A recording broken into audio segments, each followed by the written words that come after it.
প্রায় মেয়ে একটা ভুল করে তার পুরো সুন্দর একটা সংসার জীবনকে ধূলিসাৎ করে ফেলে।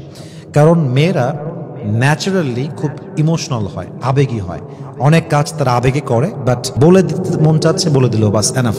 বাট তারা এটার কতটা ইম্প্যাক্ট তার স্বামীর উপরে পড়তে পারে, তার স্বামী কতটা এখানে আঘাত পেতে পারে, বা তার ফিউচার কি হতে পারে সেটা নিয়ে কখনো ভাবে না।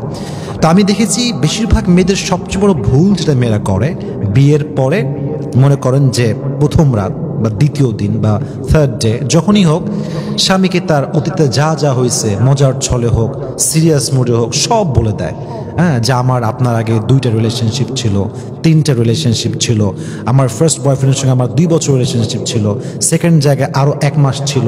এই যে এত কিছু শেয়ার করার কোনো প্রয়োজন নাই। কারণ স্বামী কখনো তার স্ত্রীর সতীত্বের দাগ সহ্য করতে পারে না। একজন স্বামী তার স্ত্রীর সমস্ত অন্যায় মাফ করতে পারে, বাট সেই অন্যায় যদি অন্য কোনো পুরুষ হয়, এটা কখনো কোনো স্বামী মাফ করতে পারে না। এবং একজন পুরুষ সবসময় চায় যে আমার স্ত্রী যে হবে তার সতীত্ব পবিত্র থাকবে। এটা প্রত্যেকটা পুরুষের এক্সপেকটেশন। তো যখন বিয়ের পরে আপনি বলে দিলেন যে আই হ্যাড ব্যাড পাস্ট, এই বয়ফ্রেন্ড ছিল আমার এত রিলেশনশিপ ছিল, তখন আপনার স্বামীর যে আপনার প্রতি একটা ফিলিংস, অনুভূতি, পবিত্র অনুভূতি, এটা সঙ্গে সঙ্গে ব্রেক করে।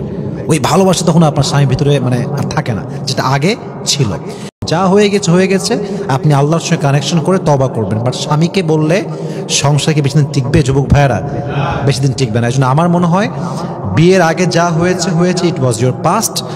আমার জায়গা থেকে ক্লিয়ারেন্স দিচ্ছি, একজন ব্যক্তিত্ব সম্পন্ন পুরুষ কখনো তার স্ত্রীকে ফোর্স করবে না এই বিষয়ে যে তোমার কোথায় রিলেশনশিপ ছিল আমাকে বলতেই হবে। ন, এটা ঠিক না। এটা আমরাও প্রায় সময় ভুল করেছি বা ভুল করি, এটা ঠিক না। কখনো হাজব্যান্ড তার স্ত্রীকে জিজ্ঞেস করাই উচিত না এটা। কারণ যখন আপনার স্ত্রী সত্যটা বলবে, আপনি সহ্য করতে পারবেন না।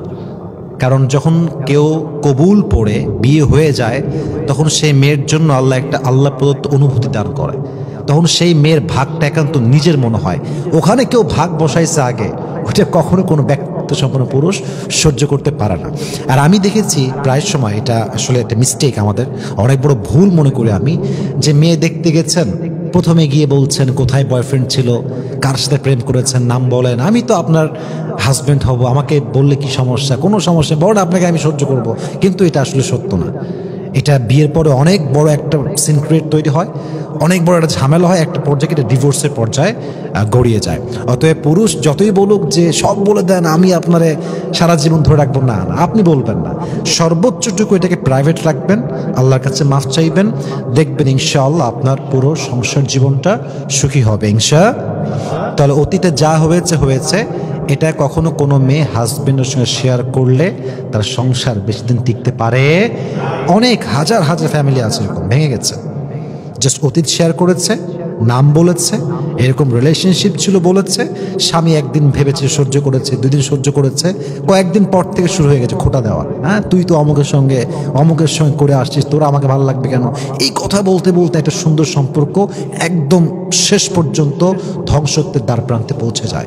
এই জন্য প্রত্যেকটা মেয়েকে আমার এটা পরামর্শ বলতে পারেন, রিকোয়েস্ট বলতে পারেন, অনুরোধ বলতে পারেন, কখনো পাস্ট শেয়ার করবেন না। যা হয়ে গেছে হয়ে গেছে, এটা আপনি ভুল করেছেন, তখন আপনার বয়স কম ছিল, আপনি ম্যাচিউর ছিলেন না, ভুল হয়ে গেছে। বাট স্বামীকে বলে নিজেকে ছোট করবেন না। আল্লাহ প্রত্যেকটা মেয়েকে এটা বোঝার তৌফিক দান করুন। সকলেই পড়েন আমিন।